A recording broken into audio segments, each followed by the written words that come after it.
subscribe to our YouTube channel for the latest updates. Well, Typhoon Surigae remains a Category 4 on the Saffir-Simpson hurricane wind scale. It did weaken overnight since the previous video update. It's at 13.8 degrees north, 126.5 degrees east as it meanders off the coast of the Philippines there. You can see rather clearly those double eyewalls as the storm has been struggling to complete an eyewall replacement cycle. It has winds of 150 miles per hour or 240 kilometers per hour and a pressure of 919 millibars or 27.14 inches per gram of mercury. You can see there as well it's moving west-northwest at 9 miles per hour or 14 kilometers per hour. Storm currently has winds extending, tropical storm force winds extending 140 nautical miles out on the northern hemisphere of the storm, and you can see there on the southeastern side as well, 140 nautical miles out there. 80 nautical miles out on the southwestern side of things as well, so where those tropical storm force winds extend. Well, from Katarman, this thing's 254 kilometers away. From Virac, 262. From Date, 403 kilometers away. From Tisag, it's about 564 kilometers away. And from Santa Ana, we're about 720 kilometers away from anything going on there. The storm is expected to weaken as it does move to the northwest before it does recurve out to sea. Could make a close pass to the northeastern tip of Luzon. That's the closest it's going to get to bringing any significant land impacts. No landfall from this storm is currently expected. Let's get into the intensity graph here real quick. You can see rather clearly there. Max winds at 150 miles per hour. SAB and Joint Typhoon Warning Center down to 145. Pagasa at 140. And multi-platform analysis of surface winds, according to the NOAA website, all the way up at 155 miles per hour still.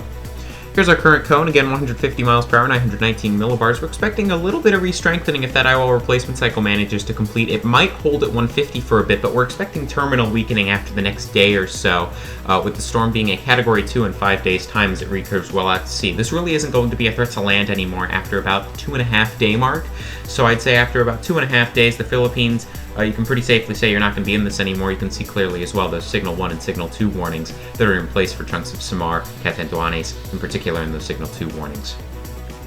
Well, here are the sea surface temperatures. The storm is on the edge here. It's starting to move out at those 29 to 30 Celsius temperatures. It's going to be moving into that 27 to 26 range here fairly soon as it does continue its weakening process. It's a rather large storm, so it's not going to be one of those catastrophic collapses, but it's definitely going to be weakening here pretty quickly soon.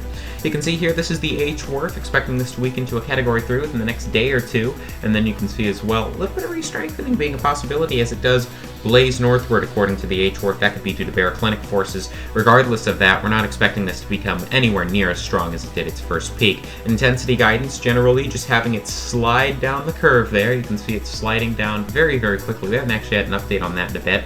And deep layer shear expected to skyrocket here in about 3 to 4 days as well. Definitely something to note for sure.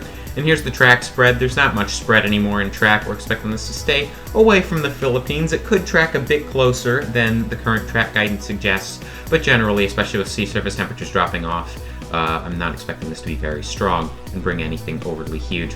Well, here's the first bit of satellite imagery that you can see here. The storm definitely having those double eyewalls. It's impressive to watch this eyewall replacement cycle, and you can see those two eyewalls very clearly on the infrared. You know, it's these kinds of things you don't see every day, but very impressive double eyewall structure here as the storm is slowing down considerably. You can see here as well the storm as it did slow down.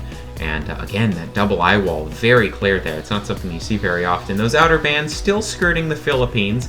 Definitely something to watch for sure. If you're in the Philippines, you should still be prepared for some heavy rain.